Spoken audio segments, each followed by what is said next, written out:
let's say you weather strip your window with this stuff, it's all great. I think the manufacturer may recommend that you put the nails like every 2 inches or so.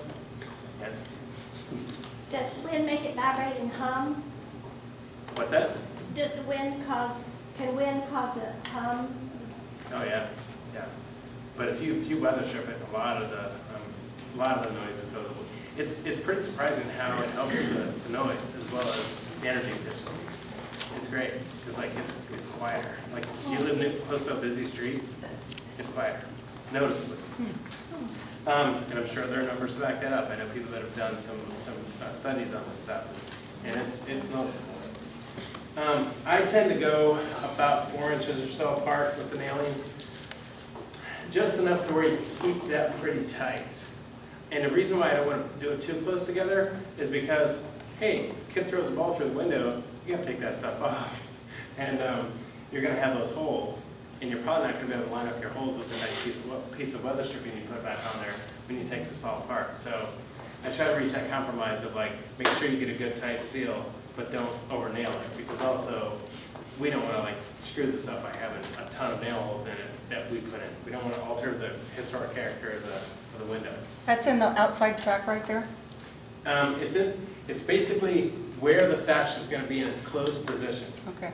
which is really cool too, because you don't see it when it's closed from the inside or the outside. I like that a lot. So one little trick up here and down here, when you install it, just kind of bend that first sharp edge over, because that way it'll slide instead of catching it. If it catches, it's going to just munch that all up, and it's not good for morale. Same is true with this stuff. You just want to bend it over. Some windows fit in their tracks pretty tight, and if you're going to add thickness to this on both sides, it can make it really tight. If it's tight, I tend to put this stuff on because it seems to work better than this stuff. This stuff is a little bit stiffer.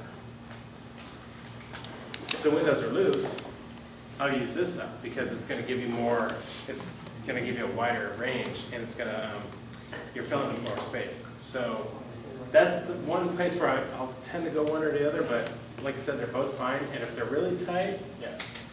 You said if a kid kicks a ball through the window, you've got to take the weather stripping off? I don't understand why you want to do that. I don't think you do. I don't think you do that. Okay. Yeah, because you can take the, I mean, I just took these windows out several times. We're actually listening. And thinking about what I'm saying. I'm saying don't things that don't make sense. But I still don't like having a bunch of nails in it, and like it's destroying the exterior figure, so. So can the weather stripping be put in when the windows are fully assembled, or do you have to disassemble the window? If you go on the Killing website, there are a couple types of these that they say, oh, you can install these with the window in place. I'm leery. You might be able to, but I think it can be hard. And it goes back to the next thing I was going to say, where if it is really tight and you don't have a lot of room in there, you know, so again, I don't like to destroy the historic character of the windows. But sometimes it's just too tight, and that weather stripping is going to last. It's going to last for 100 years, and it's going to look right for 100 years. I'll take a block plane, and I'll just take the side of the sash, and just like take a couple passes just to reduce it enough to where you put the weather stripping in there, and it's going to slide really well. I think that's okay. I have a question.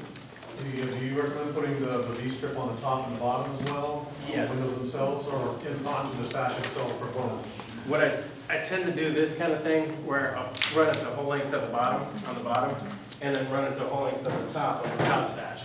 And that's where you really want it. You're going to notice it more than anywhere else.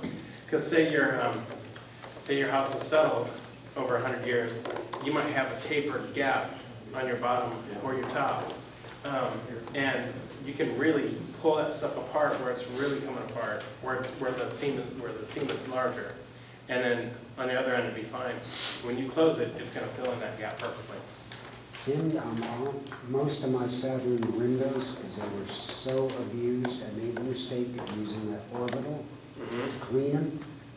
I took a good ½ inch. Mine were just floating, so be careful if yours are really warm, Yeah. almost dust, don't, Well, and, we'll talk about sashes after a little break, but that's. I whole put it other in thing. there and it's going walk, walk, walk. Yeah. Oh, I know exactly. In the V-Bronze, you can even pull that stuff apart once it's nailed, Right. and you can fill up a lot of space. That's And it really keeps the noise down and also like makes it more weather resistant. Would there be any reason it would be a bad idea to extend it from the top and the bottom in both tracks? Oh, you mean, so for this one? to You put it wouldn't the have whole that way? little edge to catch, but also in whatever position they were in, they'd be tighter. It wouldn't hurt, right? It wouldn't hurt, but you're not gonna get any benefit when the window's closed. And if the window's No, open, but, half the year they're open, part of the way. yeah, but you don't need weather stripping if they're open. Right. But it helps them being tighter. It would help them, yeah, that's true. So if you're, They're wobbly. what you really wanna do is like make them quiet when you're sleeping, that could be really good. What nails are you using for the stripping? Yes.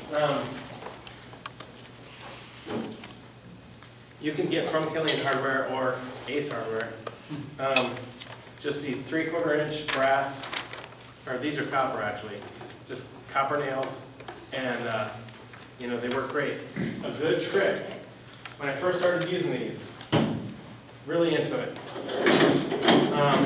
except trying to hold a 3/4 inch nail, when you have to put that many nails in, you hit your fingers, you drop things, usually from the second story is when you drop anything. Like, you will drop pieces of weather stripping and nails and any number of things from the second story when you work on a second story. First story windows, you tend not to drop anything. But what I've learned is, I'll take one of these nails and I'll stick them in those pliers. Just hold it like that. And then it makes all the difference. It's better than your fingers. Let the tool do the work. I know an old comb might work. An old comb? Oh, yeah, that would work too. Yeah, that's a great trick. You gotta remember that one. And so you're just going right through the weather stripping, you're not gonna drill a hole through the weather stripping? It's not that big. So, and this tends to, if you have a good grasp on it, it'll go right through, no problem at all. Just want to clarify about that second varnish you mentioned. Are you using that all the way up inside both tracks? Is that right? No, it's just on the exterior exposed area. The rest of it is linseed oil. Oh, okay. Yeah, yeah. And once you have the weather stripping in, if you want to get neurotic about things, you can put some wax on there and it's going to operate even smoother. It's still going to operate pretty smooth. You don't need that, but you can. So I'm just throwing that out there. Have you ever used a lithium spray grease in there, the white grease that lasts a long time, it's real high quality? No, because you just don't need it. What's that? You just don't need it. I mean, to make the windows slippery.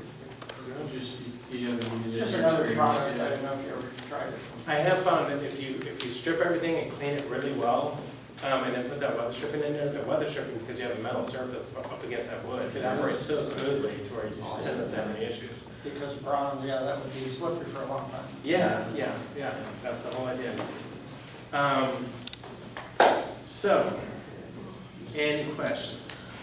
How much is the weather stripping a linear foot? Oh, good thing you bring that up. It's expensive. I think you can get kits of this stuff. I can't remember how much it is, but you buy a 100-foot roll, and this stuff actually comes in rolls, which is really nice. And it's about $100 for a 100-foot roll. So, it's worth it. If you're doing a few windows, I think I was just kind of like averaging like 30 or 40 bucks to charge for like a window opening for that, purpose. But if you're going to weather strip your window and get that much benefit out of it for 30 or 40 bucks, it's worth it. It's totally worth it. Would you use that same stripping for other styles of windows, like casement or something? I have used it on casements with great luck, and I've also used it on doors. Okay. It works really well with doors. Definitely the spray bar on doors and casements. It's fantastic for that. Any tips for getting the bend out of it so it's straightened out after you unroll it?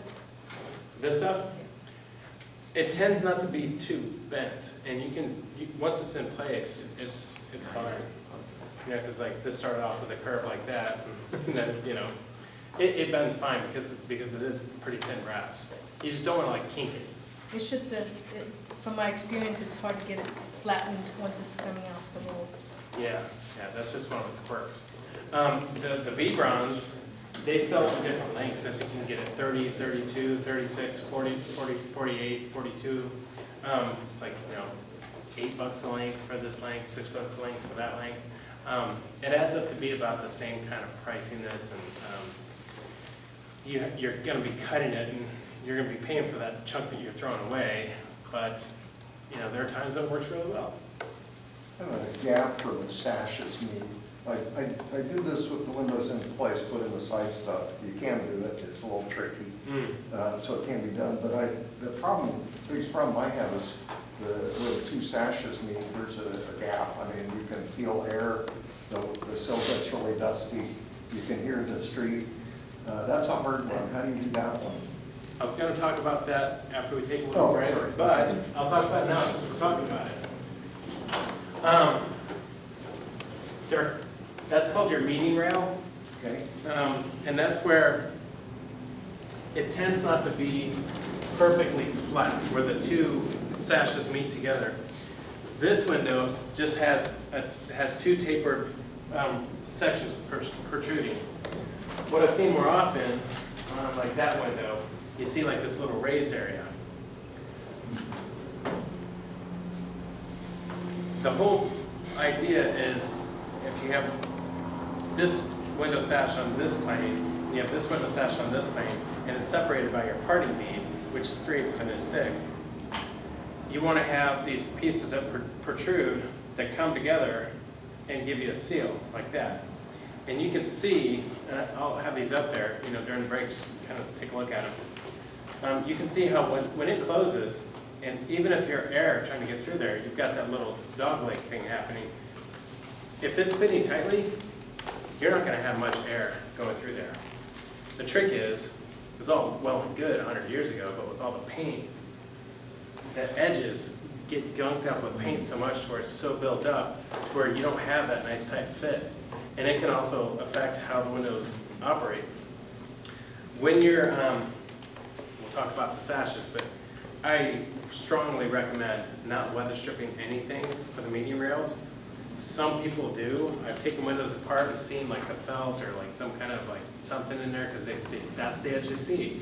And they don't think about their attic insulation. They're looking at that edge and they see, I see a gap.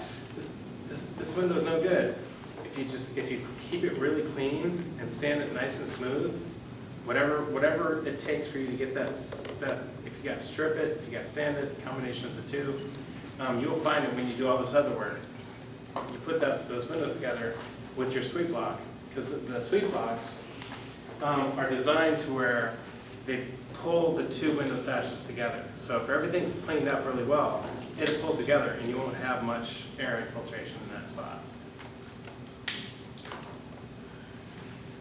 What are your feelings about trim screws as opposed to nails? I'm not opposed. What? Not opposed. Trim screws Oh, instead of yeah. nails. I'm not opposed. What about for like a parting beam? Is that too narrow? I think if it's recessed beyond the surface, I think it's fine. I'm fine with it. I think it's kind of like the fancy pulley thing. I think it's fuzzier than you need, but if it makes you sleep better at night, great. You know, I would recommend brass, bronze, or some material that's going to last longer than a metal that would rust, but that's the only issue I'd have. Yeah. Those little profiles, are they attached to the sill, to the sash, or are they part of the sash? Let's save that for after the break. Okay. So let's just take 10 minutes, and then have some cookies or some water or something, and then we'll come back and we'll start talking about sashes.